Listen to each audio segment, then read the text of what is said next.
So they were discussing that the Wharton student body is now over 50% women, and yet only 13% of Penn alumni are women, and only 6% of the venture dollars go to women, and which is much higher than the general population, which is 2 to 3%.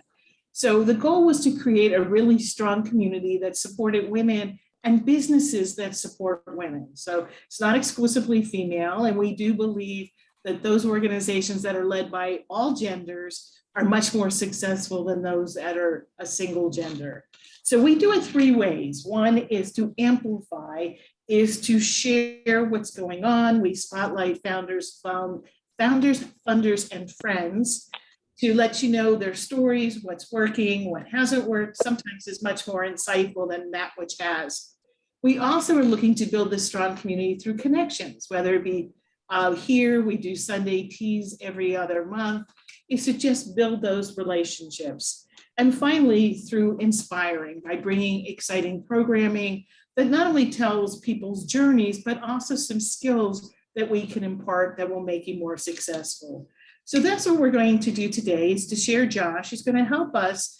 I grew up in the sales world where we were ABC, always be closing, and Josh has expressed ABO, always be opening, and how to get not ROI, which is fabulous, but ROC, return on conversation. So we really want to inspire you.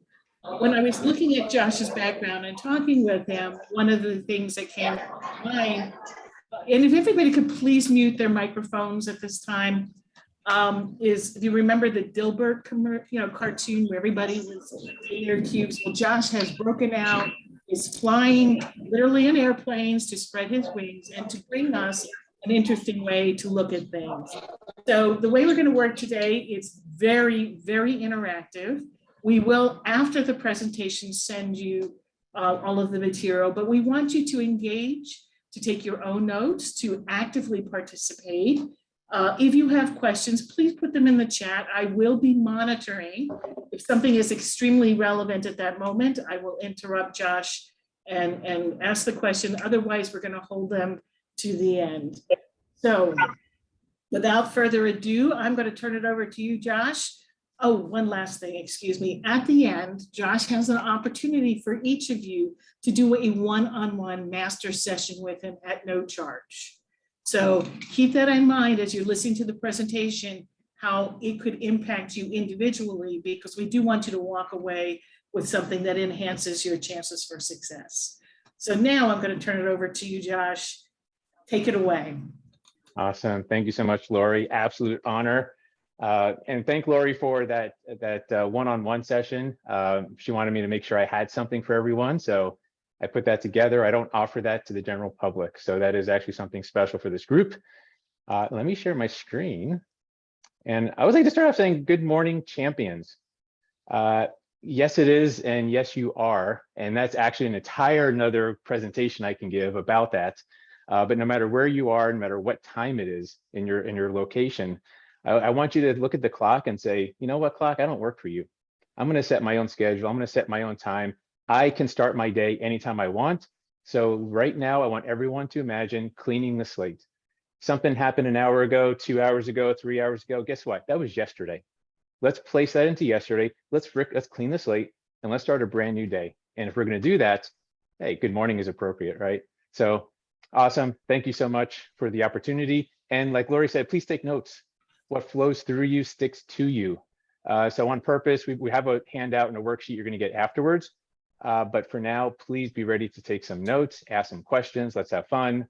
I love having off-the-cuff conversations. So if someone wants to put something in the chat and Lori can interrupt me and we can go from there, or I'll take some pauses as well. So we're going to get into killer presentations. And I say killer presentations because we actually are going to try and kill something, but we'll see. We'll go there in a second. So first question, right off the bat, why? Seriously, why present? So I'm going to start off with that question. Anyone can hop in and answer. Why do we present? Why get in front of people while we're nervous? And why get up on stage? Why get in front of others and put ourselves in a vulnerable position? Why? I want someone to give me some ideas here. Why do we present? Why should we present? So we have one person saying Mary saying we like learning from others. Awesome. So a good learning opportunity. Absolutely. We can present to educate, right? Or we can go to a presentation to learn. 100%. Anything else? We're get ideas across, building a community. Building community, getting idea. Yes. Yes. So you're actually able to start building a relationship with other people, correct? You're able to share, you're able to let other people in on some secrets, in on some things that you know, and be able to share some of your humanity. Absolutely. We've also gotten to share a narrative to influence and impact. Ah, influence. I like that word. Yeah, we're getting there. So influence, right? To influence. We want people in the audience to do what? We want them to take action. We want them to do something. These are all great answers. I heard no wrong answers. These are absolutely wonderful. So education is good. Building community is amazing. What we're going to talk about today is how do you influence someone? How do you help people take action? Because a killer presentation, I said kill something, right? It kills apathy. And we want to kill apathy because apathy kills, right? Apathy kills us. When it's wonderful to like go to a presentation, get the education, have all these great ideas, and then we do nothing with it. And it's pointless. It doesn't help us.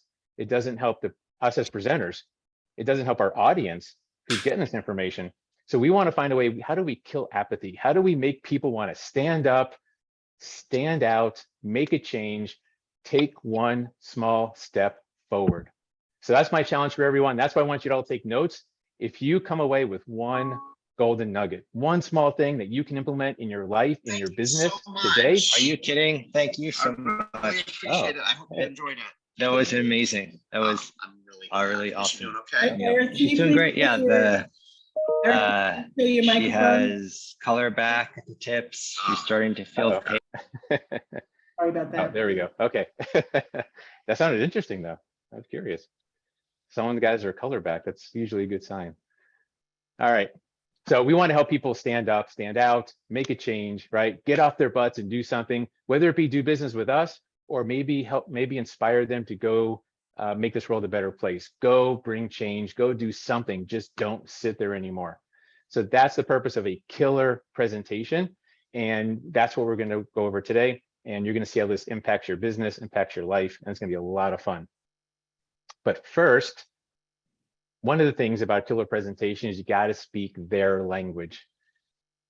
What do I mean by that?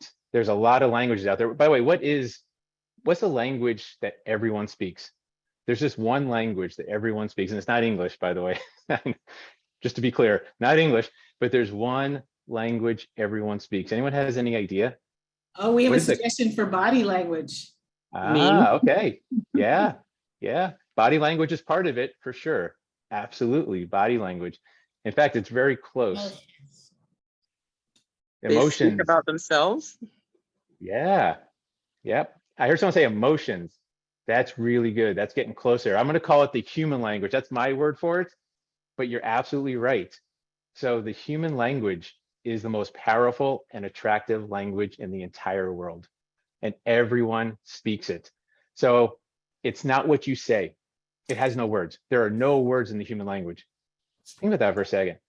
If there are no words in the human language, now you can see there are no such thing as magical words. There's not some magical script. There's not something that you can say in a presentation that suddenly makes people fall in love with you. Because the human language, the path to a person's heart, there's no words. It's only emotion and energy. And the cool part about that, and sometimes the tricky part about that, is there's no lying. Because it takes words to lie. But someone's body language, someone's emotion, that never lies. So really the human language is all about telling the truth, but being vulnerable, being open to really sharing with an audience. So words might open minds, but it's the conviction. It's how much you care about your topic. It's how invested you are in what you're sharing that opens up their heart. And that's what's going to be special here. That we're going to talk about that. But the way to do that is you got to flow. So no more scripts, no more this. We got to kind of put aside sounding professional. We need to put aside the script that we think is the best script in the world that someone wrote for us or we bought. We've got to put aside ego, right? It's not about us. A presentation, any kind of presentation is never about us. But sometimes we get caught in that, don't we? Sometimes we get up there and we just want to share our credentials and we want to sound good and look good. Put that aside. We got to put our vanity aside. So flowing is all about that emotional journey. It's all about opening up and actually just having fun, right? No matter what happens. So I want to share a concept before we get into the actual flow of a killer presentation, which is the bulk of what I want to talk about. I want to share this concept. This is really important, called navigating the seas. Yeah, it's got like a little nautical ring to it. So if you want to be effective presenter, effective in business, effective in life, please pay attention to this, because this is the one thing that's going to get you there. It's called conviction. I'm sure everyone's heard of conviction, but I really want to dive a little bit deeper into what conviction is, because it's sexy. It's business sexy. Conviction is really sexy. It's really attractive, but you don't just wake up one day with conviction. It has to come from somewhere. And if you go back to the very beginning, the very root of conviction, it's something called clarity. It's being able to see the finish line. It's clear on why you exist, clear on why your business exists. That's one of my favorite questions to ask people. Why do you exist in business? Why? Why get out of bed every morning? Why go through the motions? Why look for investors? Why? Why do all this stuff? What does the finish line look like? What is the end goal here? Where's this going? And I find so many folks, we just don't have clarity. We can't answer those questions. So the very first C that I would challenge everyone to start thinking about, maybe you have it, if you do, awesome. But the first C is clarity. And clarity is just, I know this, right? As I see this, I know this, I could see the finish line, right? That's clarity. And clarity is an internal thing. It's you. It's got nothing to do with anyone else. You've got to be able to see it, right? Even if it's only in your mind, you've got to see that finish line. What does that look like, right? So when you have clarity, now you can start building confidence. Without clarity, there's no confidence. It's like driving a car. Anyone ever drive in fog? Like I used to live, I live in Florida now, but I used to live in Oregon. I know what fog looks like, especially like this really thick 8-inch nasty fog, frozen rain, that kind of thing. Let me tell you something. When there's that thick fog, you're not driving very fast, if at all, right? You're going to sit in your car. You're not even going to be in drive, or you're going to be driving really slow, trying to see through this fog because you don't have clarity. Your confidence in driving is very low. So clarity, but if you could see 100 miles down the road, it's a clear day, it's beautiful, the road's dry, pedal to the metal, baby, right? We're going, we're cruising. I have got full confidence I can keep this car on the road and we can get where we want to go. So clarity is a requirement for confidence, but confidence is just, I know that I know this, right? So if clarity is I know, I could see it, I'm clear on it. Confidence just means I know that I know, I'm just really confident. But confidence is still an analytical process. It's still in your mind. It's you know that you know something. So it's like, I got this, right? You got that confidence, and confidence is good. Confidence is good, but that's usually where I see people cap out. The key though, if you can take your confidence and convert it to conviction. Conviction is what happens when it goes from your head to your heart. When it's no longer what you do, it's now what you are. People ask me, what do you do, Josh? It's like, I do a lot of things. Let me tell you what I am. Let me tell you what I breathe. Everything I do comes directly from me. So conviction is like, I am this. It's in your soul, it's in your heart. And there's no longer a separation between what you do and what you are. And as you go along from clarity to confidence, conviction, you can see this is increasing energy levels. This is increasing the level of conversation, the height of conversation, where you stop talking about products and you start talking about mission. You become more mission driven, not product driven. You flow easier and it's more attractive. The closer to conviction, the more attraction you're going to get. So a good killer presentation flow is one where you're talking about something where you've got full conviction. This is not a presentation just to try and manipulate or do a quick little sales thing to try and sell something. You can try that, But if you're not coming from a place of authenticity, if you're not fully convicted, it's not going to work. In fact, most presentations aren't going to work if you don't have the conviction. That's a little secret there. So let's get into it. Killer presentation flow, for real. I've got 7 steps for you on a killer presentation flow. And let's get into this. So if I were to do a killer presentation, this is how I would flow. This is not the only way for it to flow, but this is one way that you can do it. And ask me about some other ways. So the first thing I would do, wake them up. You got to wake people up. It's interesting. I get a lot of folks ask me, say, Josh, help me create a interesting presentation where people, I don't want to put people to sleep. That's like everyone's like biggest fear. I don't want to put people to sleep, Josh. They're like, well, hold on a second. Time out. People are already sleeping before you even open your mouth, right? We're distracted. Did I leave the iron on? Is my kid getting beat up at school? Is the cat throwing up on the carpet? Like we got all kinds of stuff going on. So we're already distracted. Our job as presenters, number one job, we got to wake people up. Now, here's how not to do it. So how not to do it, and this is going to be heresy, right? People are going to be like, oh my goodness, what do you mean? Don't talk about yourself. Don't start off, hi, I'm Josh, and I'm a branding expert, and I blah, blah, blah, right? Blah, I'm in Orlando and all that kind of stuff. Yes, it feels natural. Yes, a lot of people do it, but that's not going to capture someone's attention. For that matter, not just talk about yourself, but your name, title, business, good looks, personality, all these things. This is a list. There's a list of things that people don't care about the first time they meet you. On a business first impression, believe it or not, they don't care about your name, your title, your business name, your products or services, all this kind of stuff about you. That's not what people are looking for. In fact, it's funny. People are like, what do you mean my name? It's my name though. It's special. It's like, did you choose it? Like, no, my parents chose it. You didn't even choose your name. So come on. And by the way, if your name was something different, so Lori, instead of if you were named Maria, would your value to the world be any different if you just had a different name? Probably not, right? So not saying your name isn't nice and beautiful and important, but it's not the first thing somebody wants to know in a presentation or on a business first impression, which is what we're talking about here. So we can leave that stuff out for now. That'll come in later. And don't contract Yams disease. I don't know if anyone's heard of Yams disease. I'll explain it really quick. Here's how you recognize it. Yams disease, by the way, is very contagious. It's in a lot of networking circles. You see it a lot. I kind of just alluded to it, but Yams disease sounds like this. I am Josh. I am a branding expert. I am in Orlando, Florida. I am looking for this kind of prospect. I am, right? It's just a whole listing of I ams. And it's like, oh my goodness. Right? So people are like, yeah. Oh, I thought I heard a question. I think it was a chuckle. Okay. So instead, if you want to wake someone up, first thing right off the bat, do something different. Bust a myth. Hey, everyone here is an expert in something, right? In your industry, in your business, you're an expert. Bust a myth. Open the doors, pull back the curtains for me. Share something with me that's going to make me go, oh my goodness, I never knew that. Wow. I used to give presentations years ago for high schoolers and families on financial literacy.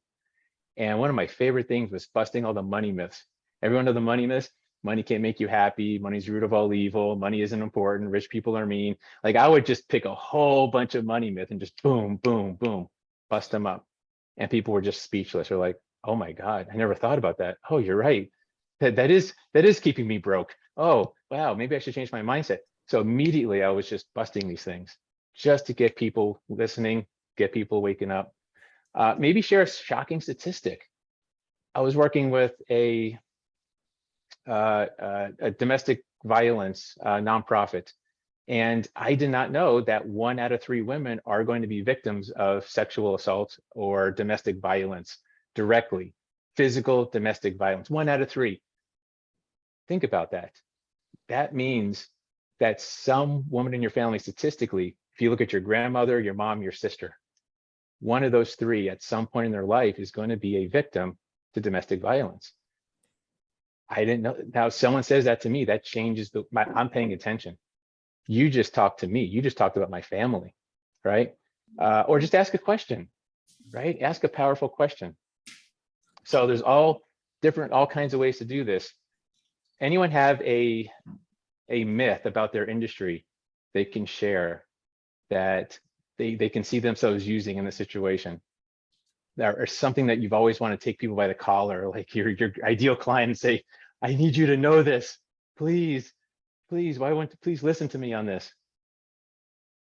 I'll open the floor real quick. I'll take a quick pause in case anyone wants to share. I would love a volunteer. I'll volunteer. Okay, Heidi. Yeah, I'm starting a pickleball company. Mhm. And a lot of people don't know that pickleball is actually currently the fastest growing sport in America. No kidding. Yep, there's now about 5 million people playing it nationwide. Wow. I have to admit, I've heard of pickleball, but I don't even know what it is. That's really cool. Yeah. Cool. Very nice. So yeah, that's a great example. So fastest growing sport. In fact, you can start off a presentation and ask people, what is the fastest growing sport? And you can start listing off like the major sports, NFL, NBA, soccer. What is one? And just let people guess. And when they're out of guesses, or they're like, I don't know, what is it? Pickleball. Who Yeah, would have thought pickleball? Or I can just ask the question, who here has ever played pickleball?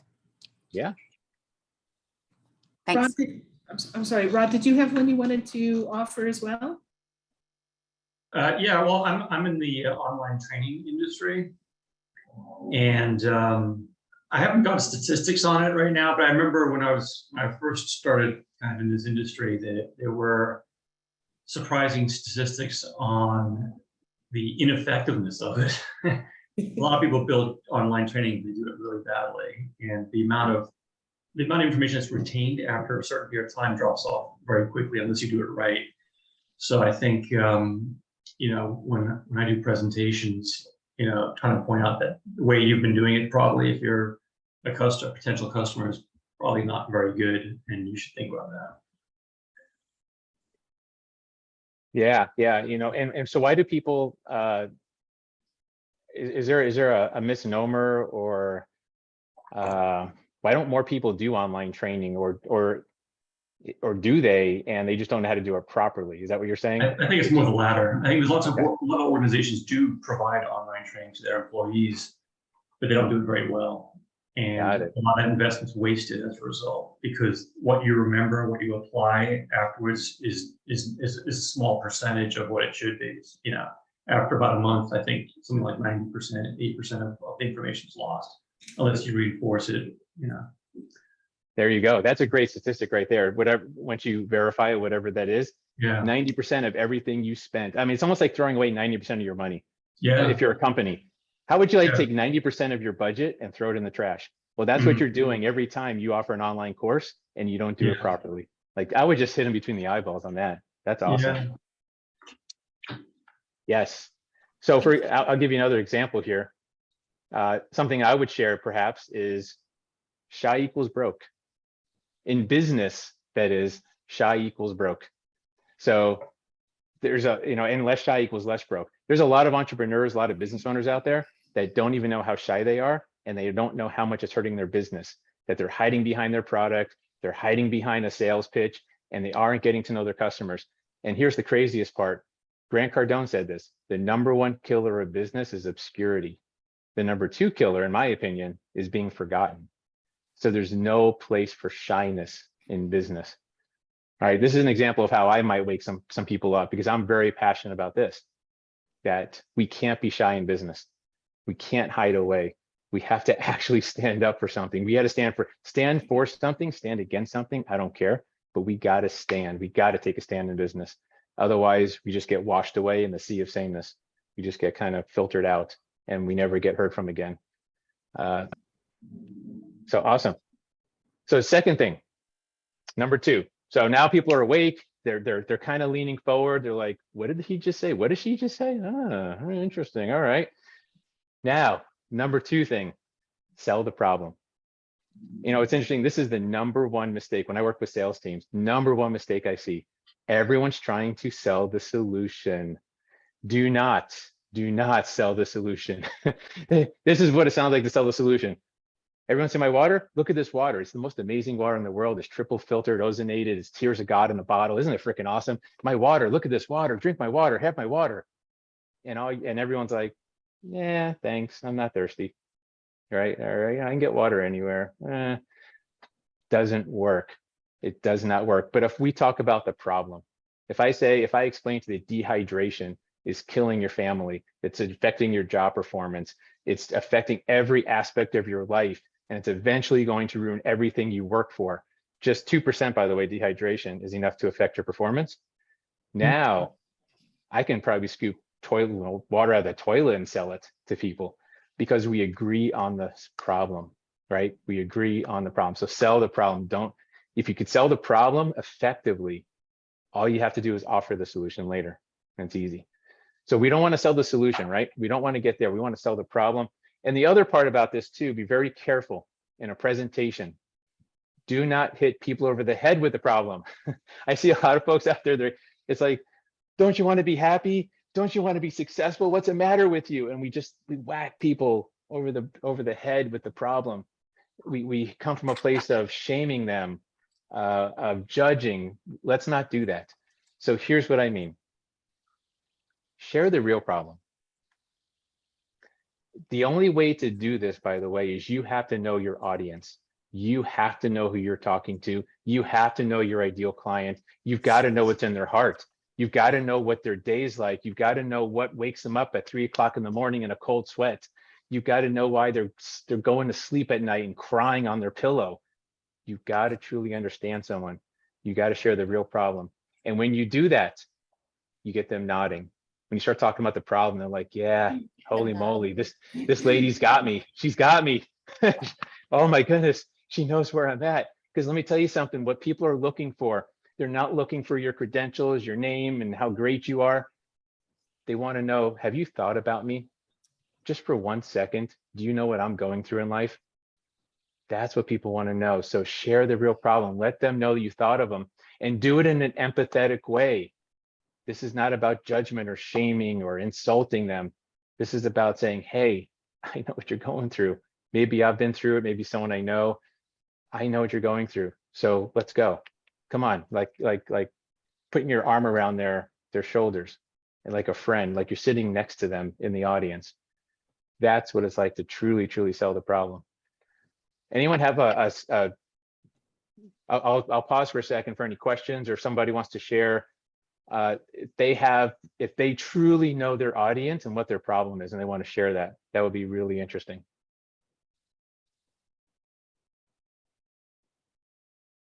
This is a tough one. To really define your audience specifically and to really know what they're going through and understand their challenges. This is it's not easy. It's a significant process, but once you do it, the entire business world opens up to you. All your branding and messaging, everything just opens up. You know, Josh, I've been to a lot of sessions where I've heard people walking out saying, that person has no idea what I need, what I'm looking for. They're so busy telling me what they have that I'm not even a part of the equation. It's the one size fits all. Yeah. And it just proves to me that you can't partner with me because you don't get me. Benny, you have your hand up? Yeah. I actually have a question/comment. Yes. On one hand, I fully agree with you. Just happened that just this morning, I'm an advisor for a very interesting startup here in Israel, and we met somebody who's supposedly going to help them fundraise. And so I thought it was one of the worst speeches I've heard in my life. And he did spend most of the time talking about the solution. So I agree with you, but I wanted to ask a question related, which is when you're talking to an audience, let's pick this specific example. It's an automation of the work data scientists do. So people should get very excited because it's hard to find good data scientists and it's expensive. On the other hand, in the implicit message, you're replacing a data scientist. So if my audience are senior data scientists, yes, I can tell them, hey, you're going to be a superpower. We're not going to replace you. We're going to make you more powerful, which is similar to talking to doctors and saying, hey, it's not going to help you medicine. But my point is, there is always this kind of, if I sell them the problem too harsh and I say, by the way, we are automating that, there is kind of this not sure it's aligned with my interest. So how do you balance that sort of novelty versus fear of replacement? Great If that makes question. sense. I think so. So you're talking to, you say data scientists, right? So people that are typically very So basically, analytical. I'm telling data science, those are the 10 things why your job is so hard. Here's the solution. We'll replace you by an automated system.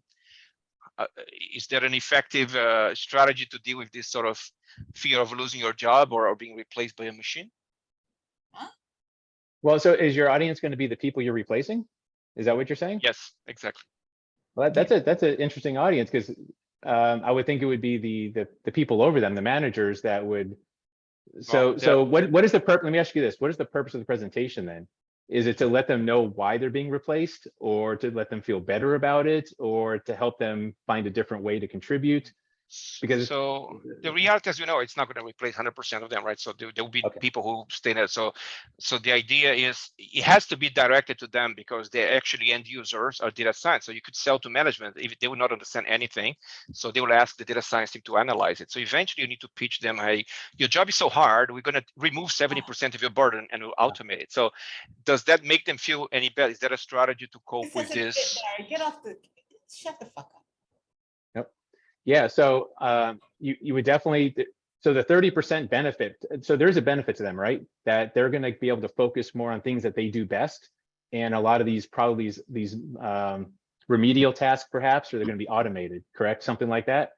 So there's still going to be a solution at the end that they're going to want, because they have to have a problem that's related to what you're offering. So it sounds like they do. It sounds like there's probably things that they have to do that they don't want to do.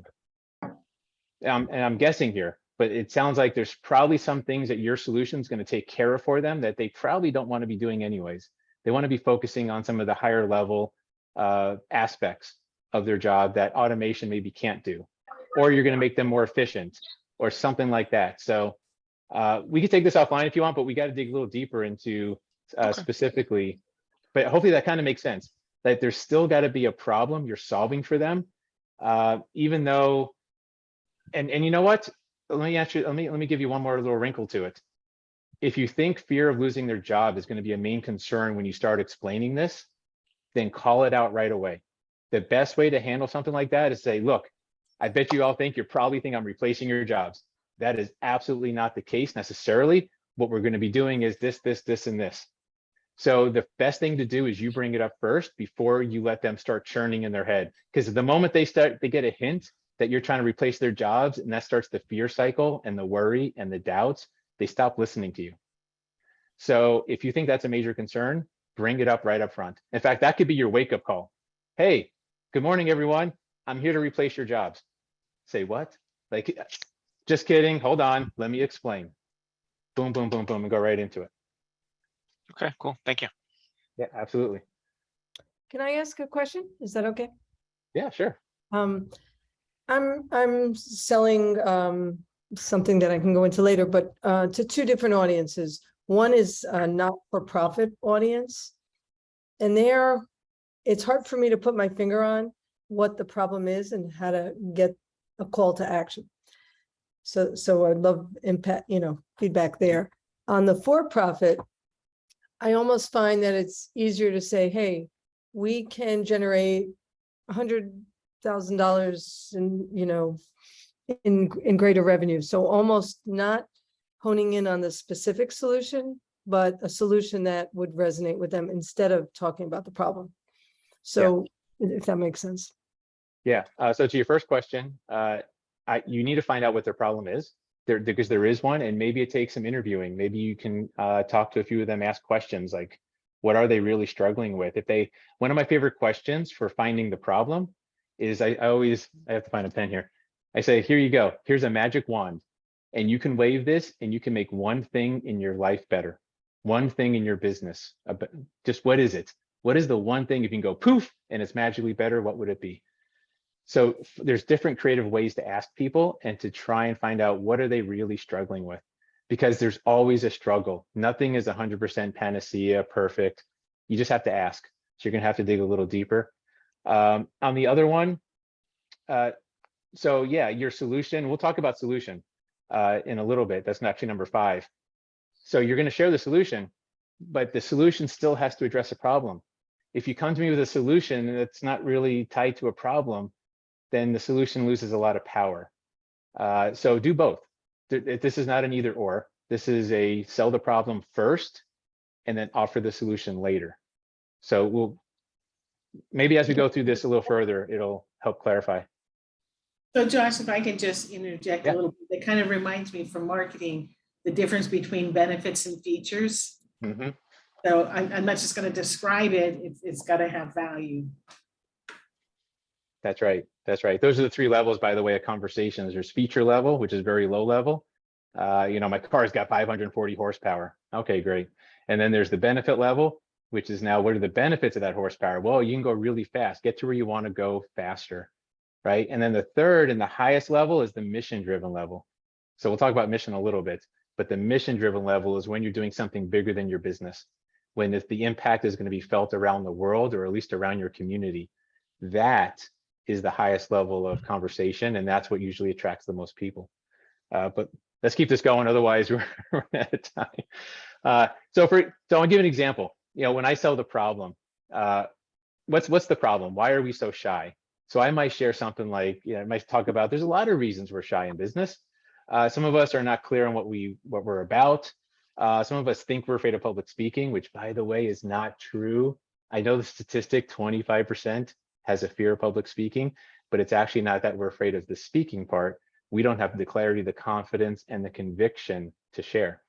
But mostly, the reason we're shy in business is we're deathly afraid to take a stand.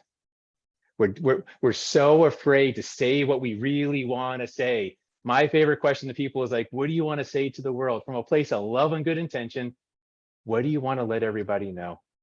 You know, because we get into this weird fear cycle of, what are they going to think about me? If I tell the truth, Josh, if I say what I want to say, what are people going to think about me? Hold on a second. If you're in business, you should only hope people ever think about you again, right? That's not a bad thing. We just talked about this. So we need to not be invisible, right? Okay, so number 3. So now we've woken people up, we've sold the problem, people are nodding, they're in agreement, they're like, yes, you got it, you understand me. Now the question is, what are you? Not just who are you, by the way, but what are you? So we'll talk about this. Here's what not to do first. Don't get too professional here.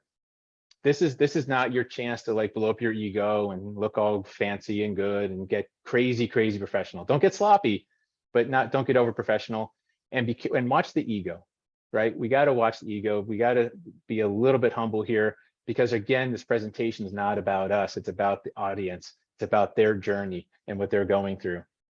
So answer these questions. Who are you? Which is great, right? Who are you? But also, what are you? What are you? The answer to that is your identity. And here's the difference between who you are and what you are. Who you are was not your choice. Who you are, it's where you were born, how your parents raised you, the country, the date, the time, all that kind of stuff. That made you who you are, which is a beautiful person. There's absolutely nothing wrong with that. Be proud of it. But those are things usually outside of your control. What you are is your decision.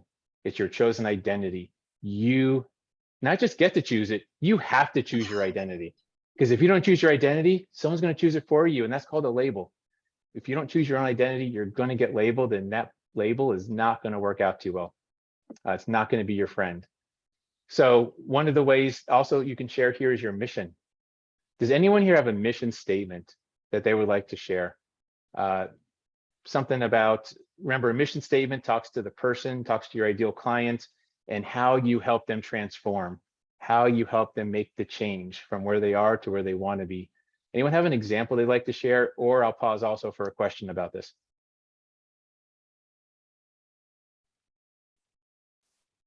Or I'll share mine. Either way. I can share my clients. Okay. So I'm working with a client right now. We're actually just talking about mission statement, and it's his mission statement is to now my mind's gone blank, to change, to make urban mobility sustainable, affordable, and convenient. Nice. Very Is nice. that a good one? That's That's kind of that's the a good. why, right? Well, actually, mission answers the question how. I'm not gonna, I can't spend too much time on this for time's sake, but Sure. remember, there's three aspects to of the core of a brand, which is purpose, mission, vision. Purpose is why do you exist in business? So purpose is what answers the question why. Mission is how are you going to fulfill your purpose? So how are you going to bring this to the world? And then your vision is what does the world look like when you're done with your mission? When you complete your mission, what does the world look like? How is it different? What is different about the world? So mission is more the how, but that's a good start. That's actually a So really you good start. start with purpose, mission, and then the vision. Yeah, yeah. The only thing I would add to that mission statement, or one of the things you might want to consider adding, is adding your your target client or prospect, the person you're really talking to. So who are you helping to improve urban mobility using those things? Just adding that little piece in might actually enrich the overall mission statement. So is it, single moms? Is it the working class? Is it wealthy people? Like whoever it is, Well, adding there's that in. several different. Okay. It's like who would use Uber or who would use a bus? It could Yeah. be anyone. Yeah. So, But I this see is, what you're saying. Be a little yeah. bit more specific. Yeah, a little more specific on the mission statement. So who are you? What are you? And your mission? This is the place. Finally, you get to introduce yourself. This is the fun part, right? So for example, I might share that I'm the identity archaeologist. And yes, the first question I always get is, what the heck is that, Josh? I've never heard of it. I don't understand it. Well, on a base level, what it means is I have no competition. Which you think about in a business, that's kind of a cool place to be, not to have competition. But no, seriously, it's actually more of how I take my genius, something I'm really good at, and I apply it to a commodity called personal branding. It's my process, how I dig into a person, I find their uniqueness, that purpose, mission, vision, stand, values, all that stuff that makes them unique, that's been buried under years of crap conditioning. And we go through and we pull it to the surface. We knock off all the BS baloney crap you were told growing up about there's no money in it, or you can't do it, or keep your head down, whatever. And we polish and refine that uniqueness of yours until it shines so bright. People come from thousands of miles to come see it. So it's the end of selling, and it's how you attract people to you and not have to chase, beg, convince, and all the other stuff that a lot of us do in sales. So that's me. And my mission, look, for me, it's a dagger to my soul when I see a solopreneur or a sales team with a heart of gold. They're either unable to get the time of day from their ideal prospect because they lack the message, they lack the skill, or they just lack the confidence, conviction to move every conversation forward. That simple. So that's number 3. Let's keep this going before we run out of time. So number 4, why do you care? This is a big one. I want everyone to really pay attention on this one. So now you've already solved the problem. People understand that, they get it. They see that you get the problem. They know what you're about. Now they want to know, why are you talking to me? Why are you the one talking to me, right? So here's what we don't want to do at this point. We don't want to give a resume, right? We don't want to share your biography. That's a little too much. Instead, why is this important to you? Why are you talking to me? Why are you the right person to bring this to the world? So this is a fantastic place to share your story. I hope everyone has a story that they've practiced, that they can articulate, that they can share, because as they say, facts tell, but stories sell. So this is the place for your story, because I'm going to guess there's probably something in your story that relates to this topic. At least there should be. There's got to be something personal, right, as to why you're doing this. So for example, I grew up as a soldier. I really did. I grew up as a soldier. I was the good soldier growing up. Yes, sir. Yes, ma'am. I did everything I was told to do. I followed the rules.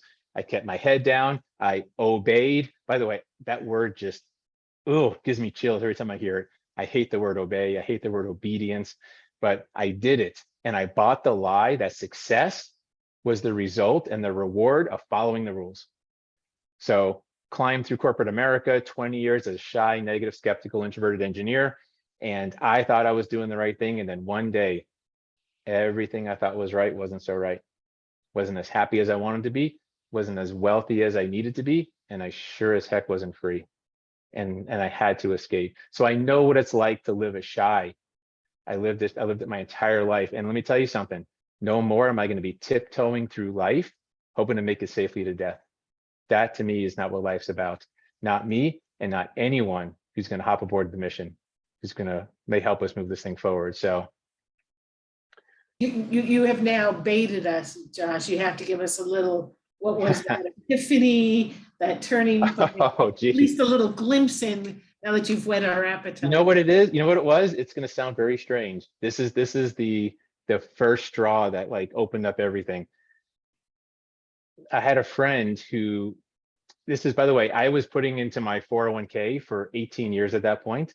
401k was my religion. I was max funding it. I was like, this is it. This is my retirement plan. It's going to be good. I'm not even worried about anything. I was a manager at the time, multi six figures, climbing the ladder, stock options, parking space, blah, blah, blah.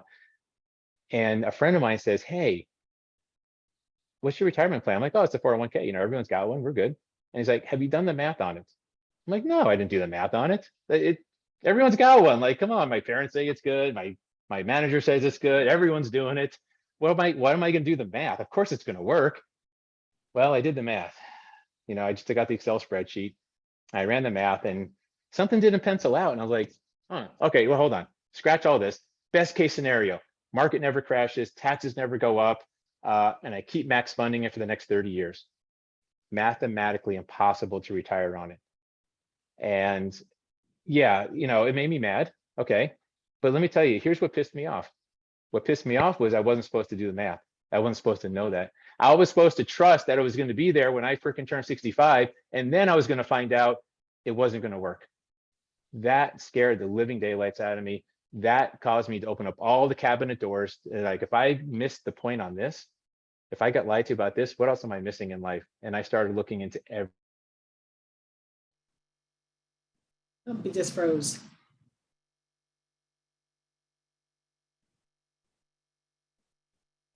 There's a lot more to it, but that was really the straw that broke the camel's back, so to speak. There's a commercial for Louisiana tea. Where there's a gentleman who's sitting on the front patio porch of his house, and he's lived in this house his entire life. He's been married to the same woman for 50 years, and he always drank another brand of tea, and he tries this when he likes it better. And he says now he has to rethink his entire life. So very comparable to what you just shared with us, Josh. Thank you. Yeah, absolutely. One day I'll share the true Hollywood story, the everything of before and after that. But so number 5, finally, this is the part everyone's been waiting for. This is the part that everyone loves. They love talking about what, how you do it, the solution, the product, the service. Great, you've got to share that. But be careful, don't vomit information, especially not for fun. We tend to get this, we think more information, the better. The more details, they're going to be as fascinated as I am about all these details. No, not now, not on this presentation. The details come later. Remember, the goal of a presentation is not to make a sale, not at least the sale as in what you think, is to get to the next conversation.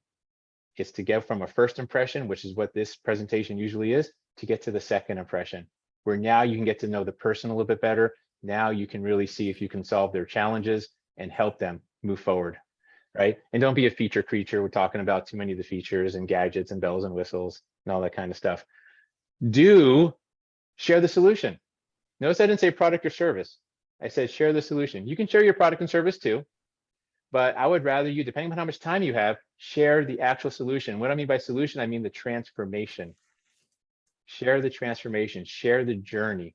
Share how what you do moves people from where they are, which is in pain, sitting on that tack on the porch, drinking Louisiana tea, going to where they're actually in a better place.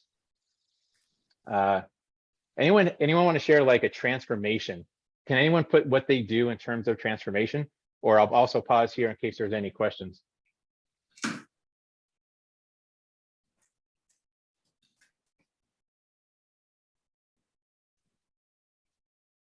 I think you bring up a good point, Josh, that not to be a feature creature. I think people feel more comfortable there because everyone can see it, you can measure it, you can touch it. Yeah.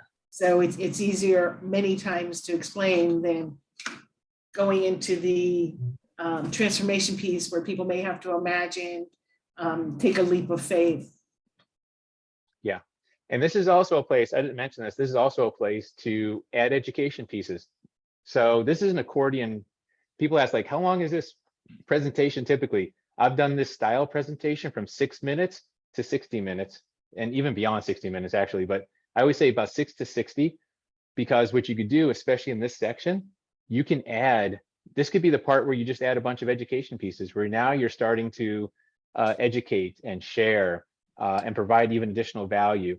All those, number 1 through 4, that could all be done in like 10 minutes, 5 minutes, 10 minutes if you want, and the rest of the time could be education. So it just depends on the purpose of the presentation. But this is the part where you can actually start bringing in information, logic, things like that, because you've already won someone's heart. That's the whole point. That's why this is number 5 and not number 1 or 2. You don't go right into the information. If you want to access someone's mind, you've got to go through their heart. There is no direct port to the mind. Now, maybe some science fiction stuff, maybe you can kind of screw some things in there and like access someone's brain. But truly, if you really want to get someone's final, logical, rational decision-making process going, start with the heart, because we're emotional creatures and it's a one-way street. You can go from the heart to the mind. It's a super highway. But what you can't do is start with the mind, with logic and facts and reason, and ever expect to get to their heart. It's just against every psychological study and principle that we know. And it's been proven over and over, especially in sales. So for me, I just share like how I play, and just depends on who I'm talking to, what I'm doing, and I will put different things up, whether I'm doing some webinars or I've got this program or my MBA program or some of my done for you, done with you kind of stuff. So I'll just throw various stuff up there, depending upon, again, who I'm speaking with. But I just like to put the picture of Jordan, honestly. That's I think he's the greatest NBA player ever, but that's definitely up for discussion. So number 6, now people have gotten the value, because that's really what it's all about at that point, is providing the value. Now people want to know, where are you going? Okay, great. You share with me what you're about, why you care, what you're doing, how you're making the transformation. Now, where are you going with this? Where people are, they're future looking. They want to know, where are we going? If I decide to do business with you, if I decide to hop aboard your train, where are we going? What's it look like? What's that finish line? So in painting the vision, try not to be too black and white. This isn't about a factual vision. This is inspirational. This is paint with as much richness and color and depth and texture. So as much detail as you can. And the vision also is not a short-term thing. This isn't your 5-year plan. Like, have a 5-year plan. This is not the place to share your 5-year plan. This is the place to share what success looks like. This is the place for the imagine statements. Imagine a world where this happens, right? So the day after the mission is complete, what does the world look like? Sell the dream. Sell the dream. And you want to sell a dream where it's not just your dream, it's their dream also. When I say their dream, I don't mean everyone in the audience. I mean your ideal client, your ideal person, the one you want to connect with, the one who's in your heart to serve. That's you should have a shared dream with that person.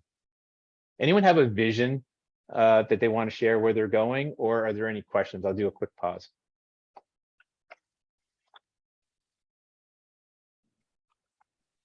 If you have everybody thinking really deeply, Josh. Along Good. with don't use only black and white, would you also agree not to use too many words, and that pictures can go a long way in building feelings and Yes, hopefully you've noticed from the slides where I kind of break away to some of my stuff, just as an example. Big pictures, very few words. Because the slide, by the way, if you can't do a presentation without slides, improve your presentation. I really don't need these slides. I think it's sometimes it's nice. It's definitely a nice to have and a little extra.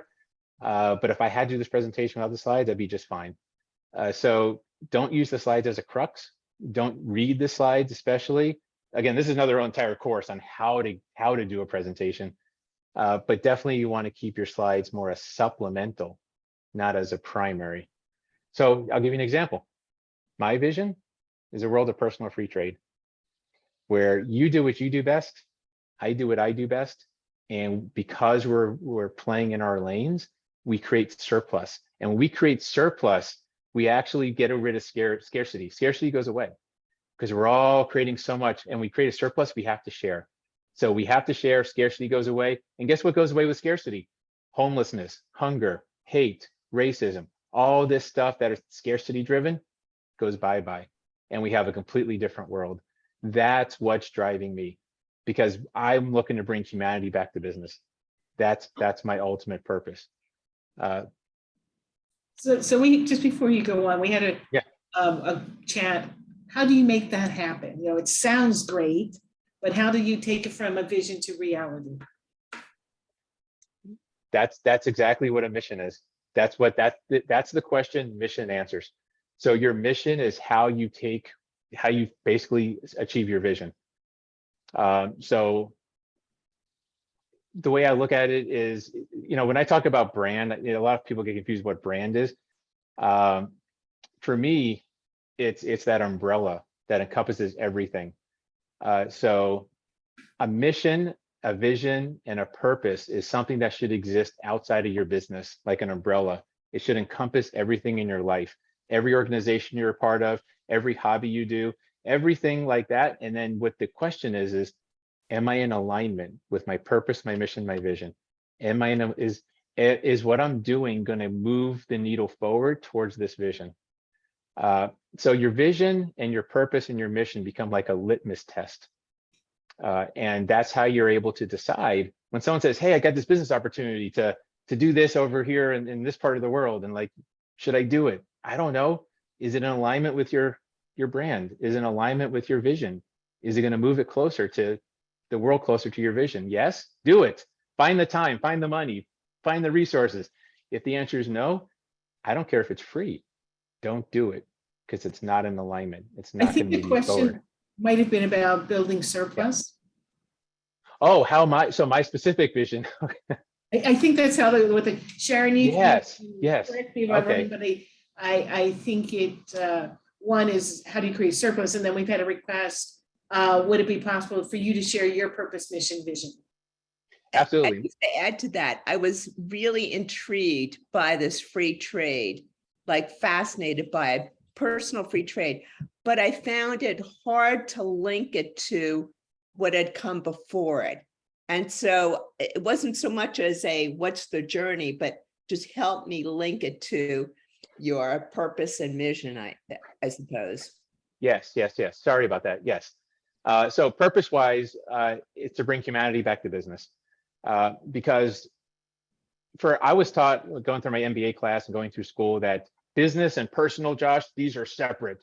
You don't mix these two. You're one person over here in business, professional, and then you could be yourself and like a different person over here personally. And I was always thinking, but I'm one person.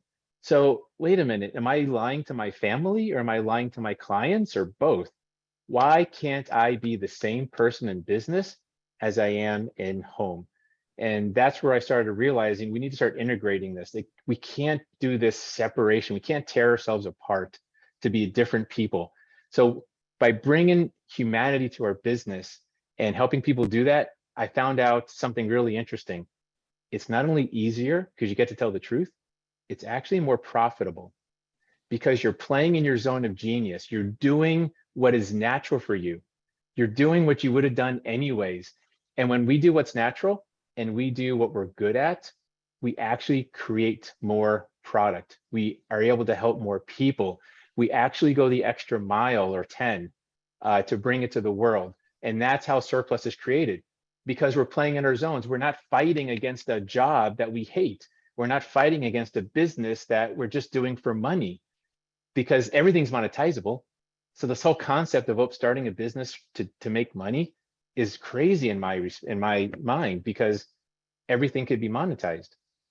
Why not start with something you're good at, that you enjoy, that it's maybe perhaps your genius even, and then monetize it? So that's my concept, is where we're playing in our lanes. We're creating so much surplus because we are doing things that are easy for us, that we should be doing. And then when we create surplus, we have to share. So surplus leads to sharing. There's no other way. Otherwise, it goes bad, right? If I've got a million apples, I can't eat a million apples. I have to share or sell them or do something. So we start commerce. And the idea is no more trade barriers. So the same thing between countries. How do we get rid of these trade barriers? Why not buy sugar from Brazil because they do sugar better than we do in the US? Why protect our own sugar farmers and then have to go and make the price, raise the price for everyone? So imagine doing that on a personal level where there's no more of these barriers. Ego's gotten out of the way. Professionalism isn't a problem anymore. Everyone's playing in their lane. I don't want to go off on a tangent. I mean, there's more to it, but that's kind of the basis. Hopefully that makes sense. Thank you, Josh. And then last but not least, this is when it comes to presenting, this is probably one of the bigger mistakes I see people make, which is they don't have a call to action. And let me describe call to action. This is really important. Not having a call to action is rude. I'm just going to put it where it's at. It's absolutely rude. It's unethical. Let me put it a different way. What if I just did a presentation on the cure for cancer? I did the research, I did the study, I came up with a cure for cancer in a pill, pain-free, cures any cancer, no side effects. And what if I just ended my presentation saying, all right, just want to let you guys know I have it. Anyways, thanks, see you later, bye-bye. And I leave the room. That's rude. That's you just completely upended my life because I've got family members with cancer and you left. You didn't give me a chance to take the next step. So not having call to action is that level of rudeness and unethicalness where you got to give people the chance. If you won their heart, if you won their soul, if they I need help, I need you in my life, you got to give them a chance to take the next step. So answer the questions. How can they help? Right? How can they help move your mission forward? What's the next step if they want to take it with you? You've got to share that and basically help them make a decision that's in their best interest. So we always have to have a call to action. For me, we mentioned earlier on that we can work on something called your CFI, which is your compelling first impression in business. It's the answer to the question, what do you do? Because we all get it, don't we? The number one business question in the world. So tell me, what do you do? And then we freeze, we fumble, we stumble, we say kinds of weird things. We make a list of all the stuff that we do in alphabetical order, and we screw it up. So if you want to work on your specific, unique version of that in a very compelling way, we can do that just for fun. Or if you have any just general questions, smilewithjosh.com. Always happy to chat. I love sharing, probably to a fault. So, and I think we might have kept that kind of on time. Sorry, it's starting to pour here. It's like a thunderstorm coming through. So hopefully it doesn't interrupt anything.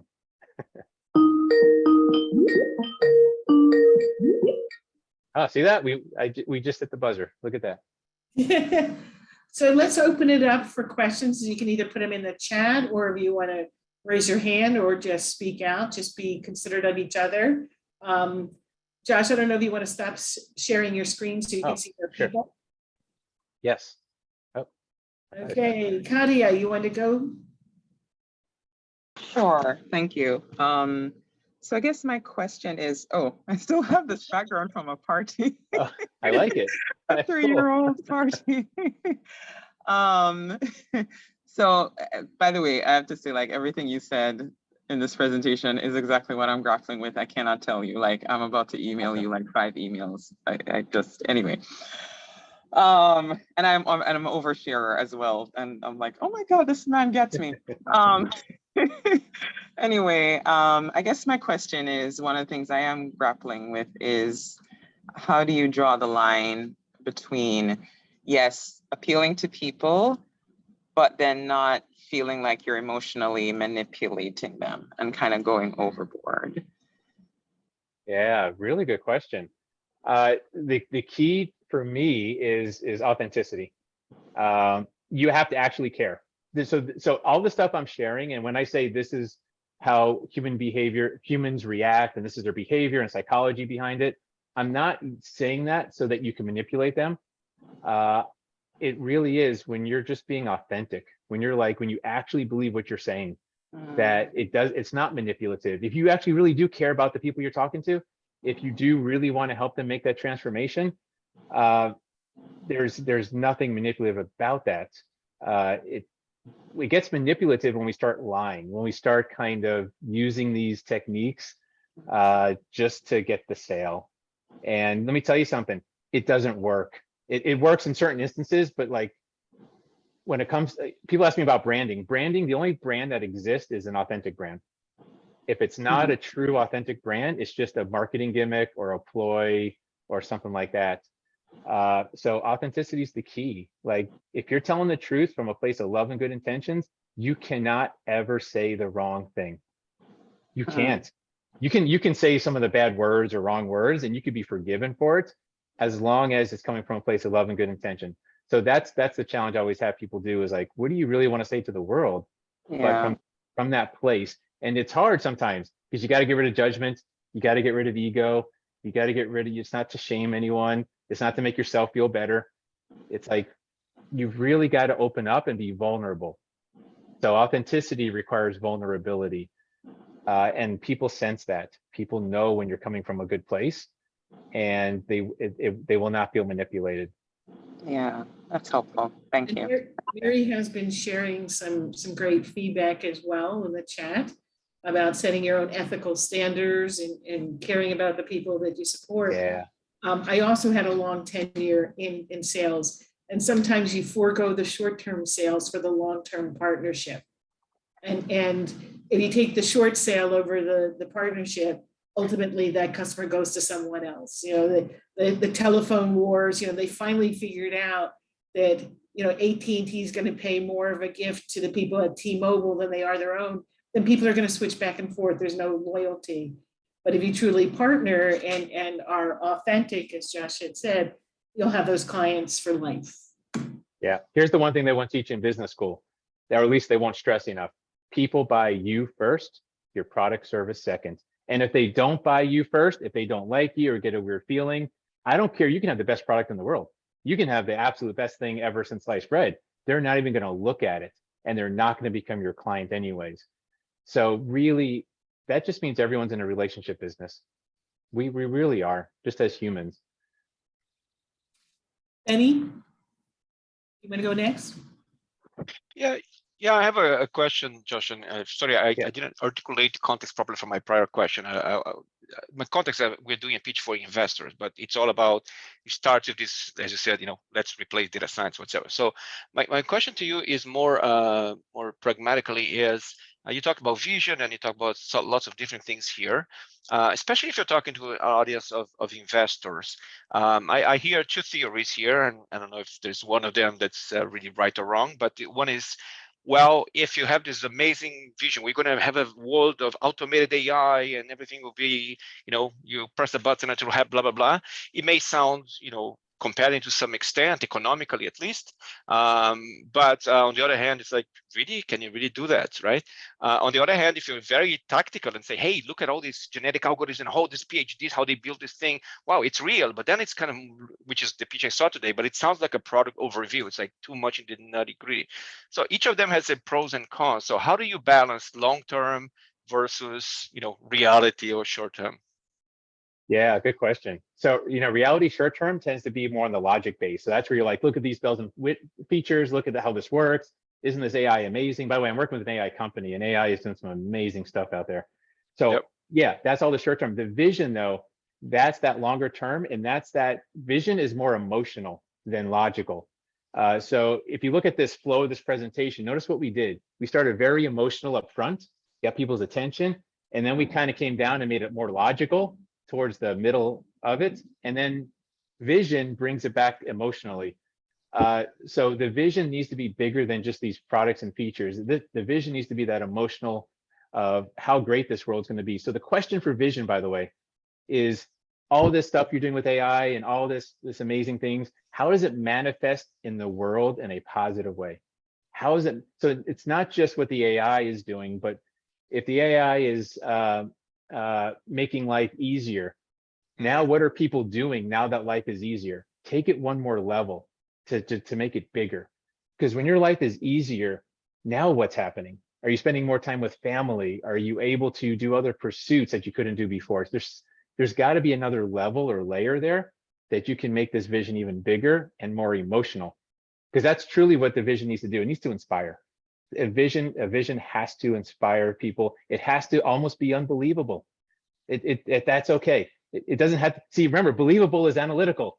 It doesn't have to be believable. That was for your product section. That's for the solution section, is the believable stuff.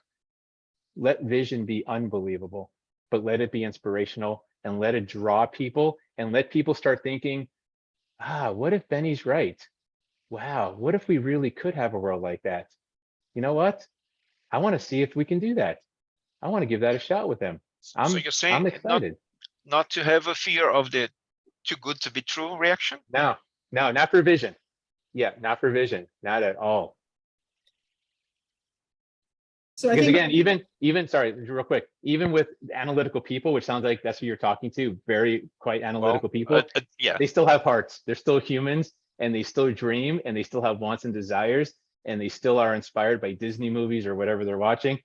I'm telling you, you will get to their heart, and that's what's going to pull them into your analytical business and your pitch. so before we go to Renee, I just want to share that there was a comment applauding Josh, loving your baseline of integrity embedded into your teaching, how important that is. Renee, you have a question?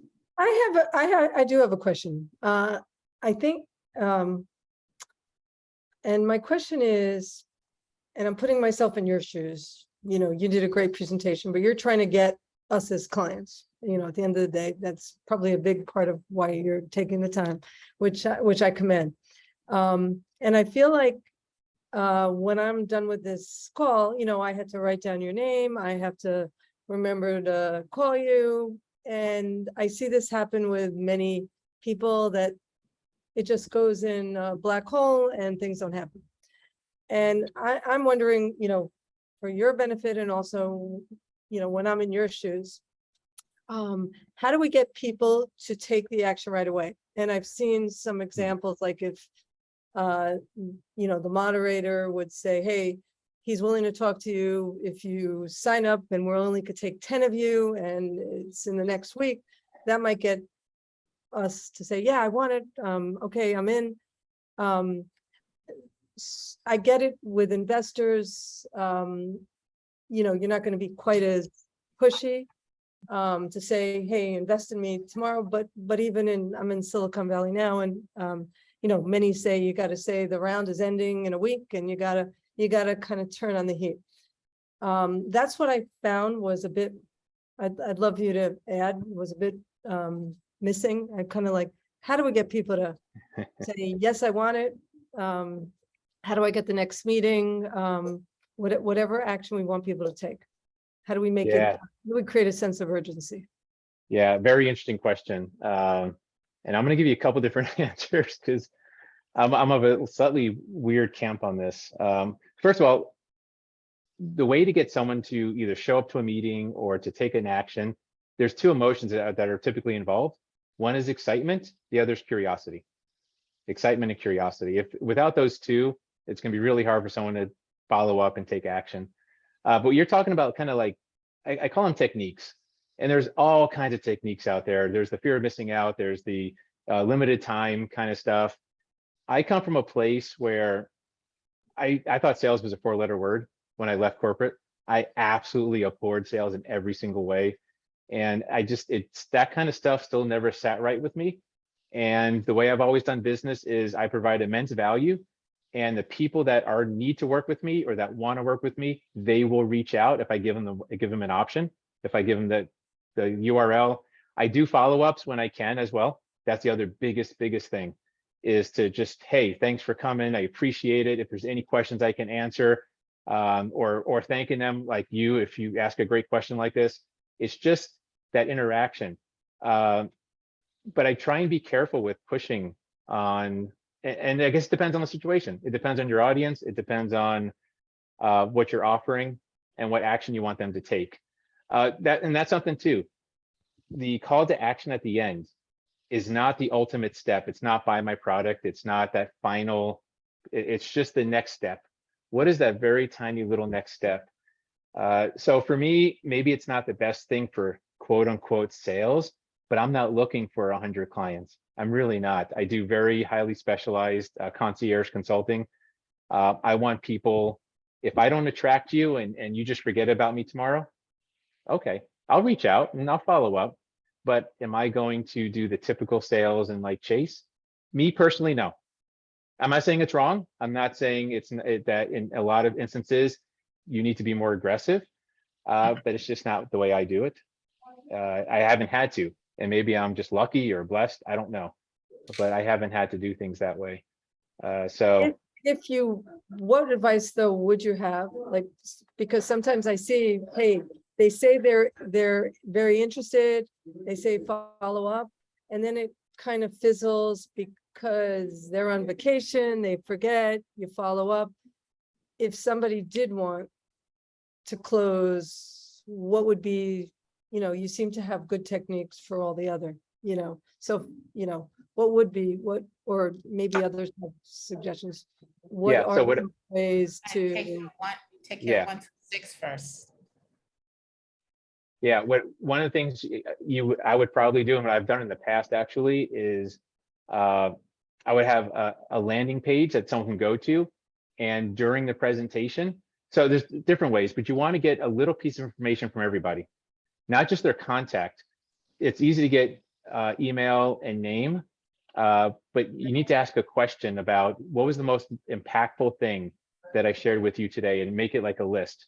Or what is the number one thing that's keeping you up at night? So if you, especially if you know the audience, you can kind of make a list of that. Because what you want to do is you always want to get a hook. The hook is what's going to allow you to follow up with them and get their attention again. Because there's some reason why they're interested, that they filled out the form, or there's something that really does bug them. Maybe they're scared to talk to you. Maybe they really are busy. Maybe they've got a lot of fear and a lot of other stuff going on. But that hook is what makes it easier to get them back into a conversation, because that's ultimately what you got to do, right? You got to get them into a conversation. Again, it depends what you're offering. If you're selling just $10 widgets online, that's a different thing than if you're selling a coaching or a consulting or something where it takes a conversation to do it, which is where I've always been. Yeah, and also the limited time. I've done that too. That really hasn't worked quite as well for me. Saying, hey, you can, within the next 24 hours, if you sign up for this. One of the things that has worked the best for me, to be honest, is this compelling first impression, which is, I call it a public service. It's something that has extreme value that I give away for free. That has done more for my business than anything else. And here's the important part about this aspect. It cannot be a sales pitch. So when I say, if you get on a call with me, if you sign up for that compelling first impression and we do a 30-minute session, we're going to create your answer to what do you do. I'm going to challenge you to go out there and use it. But at the end of that call, I'm not going to try and sell you anything. I'm not going to try and pitch you that we should work together, none of that kind of stuff. I want the feedback. I want you to take this business asset that you now own forever. I want you to go use it, and I want some feedback from you. And then if it makes sense, if you start seeing the possibilities with this tiny little asset I just gave you for free, and you start seeing like, holy crap, in 15 minutes we created this, and look what it's already done to my conversations. Well, what if I actually build a brand? What if I actually turn this into something and I use this in every aspect of my business? And then who else are you going to do it with? You can do it with me, you're going to go to someone else. Honestly, I don't care either way, as long as you go do it. Because I think everyone should have a brand. Everyone should have a personal brand, even in corporate. And that's another whole discussion. But so that's what's worked best for me, is this tiny little public service thing I just give away as a first step. So I don't know. There's probably people better than me at these techniques and these little things. But yeah. I just want to interject here that when I do reach out to people to be presenters, we tell them no direct sales because that is an automatic turnoff for everybody. But we do give them a chance to advertise a little bit because they're all contributing their time and energy complementarily to help us. And our goal in offering the programming is to give you that pearl that you can use to improve your business. Josh was like, oh no, he doesn't want anything. It's truly about the gift of giving. And so one, I do want to explain that Josh is extremely rare in that he does want to give and to share. And I think as a person who is in HR now and used to be in sales, sometimes we don't see the immediate connection because as you get these pearls that you're putting together, your necklace, it may not be relevant at this moment because you have, it's hard to figure out what you're going to plan for dinner when your refrigerator's on the fridge, the oven isn't working, you're not going to plan a fancy meal. But when all of that stuff is fixed, now you can go to the next level and say, how can I take advantage of what I have? So Josh may or may not hit the point for you today. It may be 6 months, it might be a year. So that's one thing. The other, if you get the person who is nodding and saying, yes, I connect and I feel, they'll know if it's the right fit. And sometimes reminders are great, but sometimes the reminders can come from elsewhere. So Josh, one of the questions we had was, would this be any different if you were doing a pitch to someone, looking for funding as opposed to reaching out to a client, a customer, something of that nature? Would you have a different floor plan or would it be? No, this actually is very well suited for a pitch, and the solution section would be your business fundamentals, would be talking about the competition, your XY positioning, and business model, all those things that an investor cares about. That would be the place you would do that. But if you ever watch Shark Tank, and this is the example I use, that those people, those folks, investors, they're buying you. I promise you, they're not buying your company. They're not interested in funding whatever cool little widget. Yeah, they have to like the product. They have to know there's a market for it. They have to believe you can make money. Absolutely.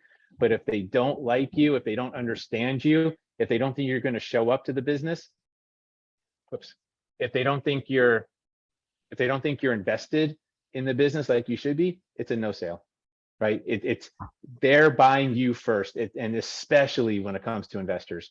So this pitch is really designed, again, to sell you as well as your company, your product, your service.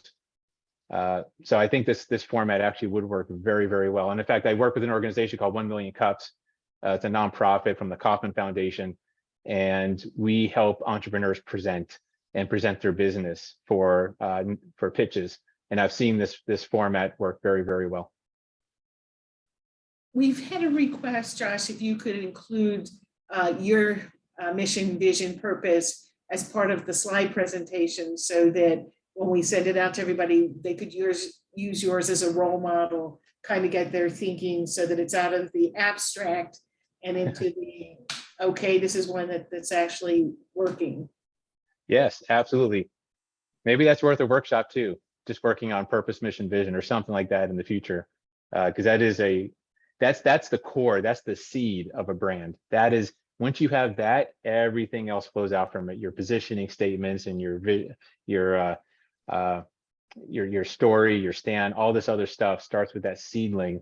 Once you get your purpose, mission, vision, I call it your MVP combination. Once you unlock that, it unlocks your entire brand and things become a lot more fun. So we have just 3 minutes left.